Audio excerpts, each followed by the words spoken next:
Oh, this is... But Unohana knows she's gonna die, and now we'll see each other soon! Ladies and gentlemen, Bleach fans across the globe, welcome. Episode 29 of the 1000-Year Blood War arc anime, titled The Dark Arm, is here at last, and to be honest, it's got some pretty big shoes to fill. Last week's episode was, to put it bluntly, incredible. Worthy of an hour-and-a-half long review on my part, and to live up to that is gonna be nothing short of a tall order. But I think it can do it, though I'm not sure what I'm looking for in this episode, to be honest. Avoiding spoilers is becoming nigh impossible, but I just about managed it, so all I really know is that this episode is likely to be Ukitake's big moment, a somewhat controversial portion of this part of the story. I wonder how they're really going to do it justice after all this time, but I guess we'll just have to see. And I do also have to wonder if it's finally time to see the big man himself once again. Based on the chapter count and the preview images that were released, I'm thinking the answer is probably yes. Who knows, but I just remember when chapter 616 came out all those years ago and Kyoraku name-dropped Aizen as the cliffhanger. It was the most exciting thing ever for me. So I guess we will see what happens. Anyway, let's get on with this reaction and enjoy the episode together. As always, I'll be watching this episode from the perspective of someone who has read the 1000-Year Blood War arc in its entirety, so expect potential spoilers from me in the video to come. And if you liked this video when you're done with it and you want to see more from me and the channel, you want to stay up to date, make sure to hit that subscribe button now, as it really does help me out, and I really do appreciate it. I can't wait. So far, this Part 3 has just been absolutely amazing, so we'll see if it can carry on that trend. Right, here we go. Is there any hope of potentially more Soul King stuff this week? I mean, there's going to be some Soul King stuff based on Ukitake, but you know what I mean. Okay, so the world doesn't appear to be shaking. We are just diving right into Ukitake stuff. Okay, he's immediately just going for the whole Mimihagi thing. There's no build-up into this whatsoever. That's interesting. I think they must have skipped a little bit at the start of 616, where they're showing the world still freaking out. We're just diving right into this. I like the music that's playing in the background. That feels very fitting. That's an awesome shot of Ukitake. And Mimihagi looks really cool. That looks really, really awesome. That's a very cool effect. Yes, of course. So this is the flashback of the child Ukitake that was like maybe a page long, not even that. That's cool. Is that supposed to be the same statue that Ukitake is meditating in front of at the start of the second invasion? I never really noticed that before. The whole Mimihagi thing has always been kind of creepy. Like, it is very ritualistic, obviously. Oh no, things don't look so good for Ukitake. Although we are getting a decent look at Ukitake's parents, which I guess is kind of cool. We never really saw them before. In fact, I don't think we saw them at all. I mean, some of this is extended. The parents have got new lines and stuff. Wow. This is kind of brutal. Obviously, Ukitake's illness is like the central part of his entire character, so to get a little bit more, the hand of Mimihagi is crying. That feels very, that feels very rooted in religion, you know. Whoa, the actual hand of the Soul King, that's cool. And he's wearing the fancy outfit and everything. Are we still crying? So, is the idea supposed to be that Mimihagi felt sorry for Ukitake? That's pretty cool. Oh, he's collecting his tears. Wow, they're really playing up the whole divine imagery of the Soul King. Oh, okay, and from that moment, he has basically possessed the child Ukitake. That's very cool. Ukitake has now become the shadowy embodiment of Mimihagi. That's awesome. He has black hair. Oh, he's back. He's back. That was really cool, seeing Ukitake actually going face-to-face with Mimihagi. And that's cool then as well. So Mimihagi never was actually like a physical embodiment. Although there must have been a physical right arm at some point. We're actually getting a Jushiro flashback. When is this? I mean, this must be... I mean, child Jushiro was always obviously ancient in terms of the Bleach timeline, but like I said, we only got one page. So this is, again, This is over 1,000 years ago, obviously. Who's this badass old woman? I mean, he kind of looks like he's on the... Is this supposed to be the outskirts of the Serete? This looks too nice to be in the Rukongai. I can't remember if it's... Maybe it said it was the Rukon district. I like that Ukitake has basically always been the nice guy, but even here, his like power is kind of on show. He's just completely manhandling this guy, but not really trying to. Like the guy can't even break his grip. That's cool. This is way nicer than any Rukon district I think we've ever seen before. Now, Ukitake, I believe, along with Kyoraku, is part of like a lower noble house, so I guess that makes sense. Muken? So yeah, I guess that makes sense. He's still living in probably an aristocratic, slightly wealthier area, I guess. Oh, okay. Ukitake and Kyoraku sparring. Sasakibe, looking like he does during the battle against Yhwach 1,000 years ago. And yet Unohana is not...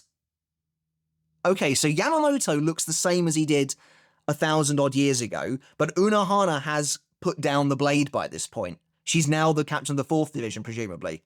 So this is after the battle against the Lichterreich. So Kyoraku and Ukitake were clearly alive for that, presumably, because it can't be that far after, since Yamamoto and Sasakibe look exactly the same. I didn't notice how many scars Yamamoto has. It's cool seeing them sparring, though, in the academy, presumably. It's their first meeting! I love that! By the way, we are just going full-on Ukitake backstory here. I really like the kind of gold colouring of the leaves. That's a really nice little scene. So obviously these two become the very first captains to ever, graduate from the academy. They are the first captains to come out of the school, essentially. So I wonder at this point if the original Gote 13 must still be around. Again, I like that Ukitake is the good guy. Man, it's nice to actually see their friendship a little more. To the point where Ukitake is even taking Kyoraku to see the Shrine of Mimihagi. East 76 Rukon District Sakahone. I mean, for starters, Sakahone is the surname of the original captain from 1,000 years ago of the 13th Division, Saizo Sakahone, so that's very interesting. Okay, so Kyoraku knows quite a bit about the Soul King already. Most of it is from hearsay, perhaps? But even here, I mean, yeah, see, he's talking about how it looks like the body of the Soul King is said to bring many blessings. That's a cool little detail. Kyoraku even knows about the left hand controlling advancement and the right hand controlling stillness. So again, Kyoraku, like Ukitake, is from a lower noble house. They must know so much more than the general populace. even the general populace of Shinigami, I mean. This is really fantastic stuff.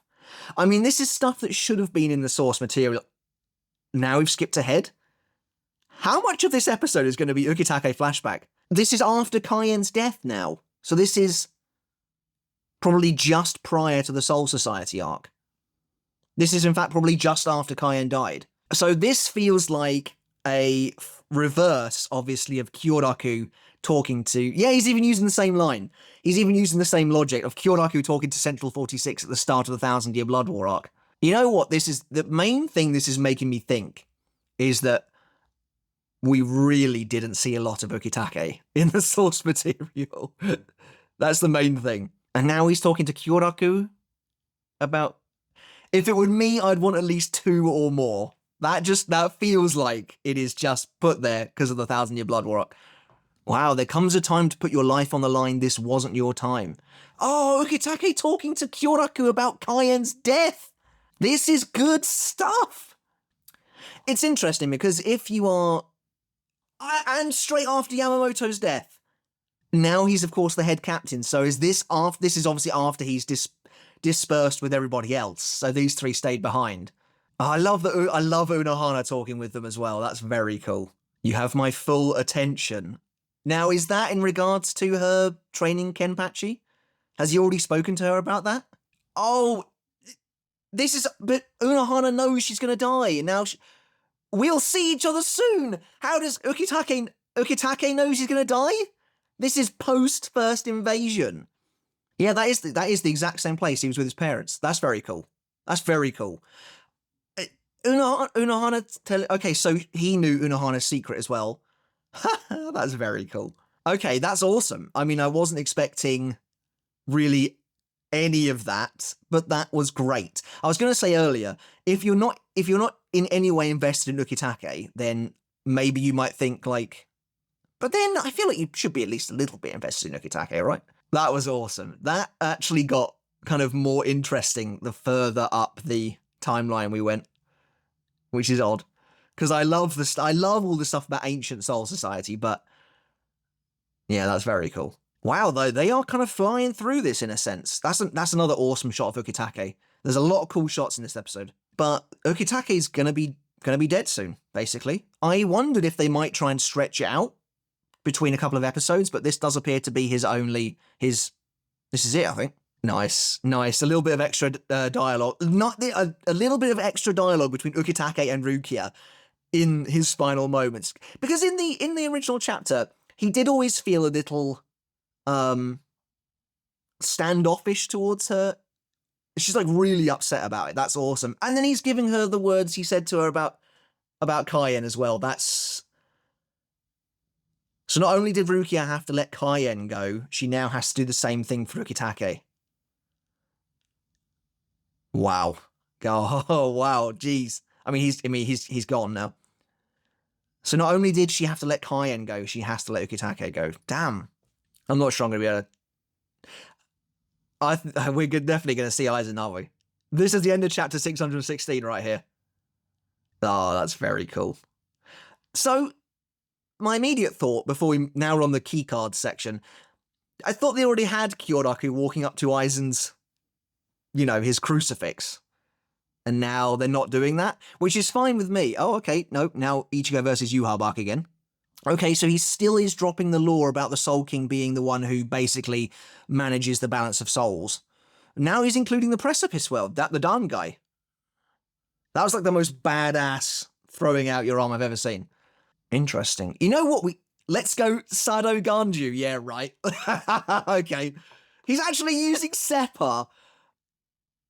All of the memes are about to come true. Chad's actually attacking Yhwach. Ryoken, that's a new move, isn't it? I just love that Chad actually threw a punch at Yhwach of all characters. Yeah, it's not going to work. No, Chad! No. Oh, man. Who could have possibly imagined him losing? Yeah, so now this is basically the end of chapter 615. Oh my god, I thought they were fading into the Soul King for a flashback for a second there. Oh, man. Oh, wow.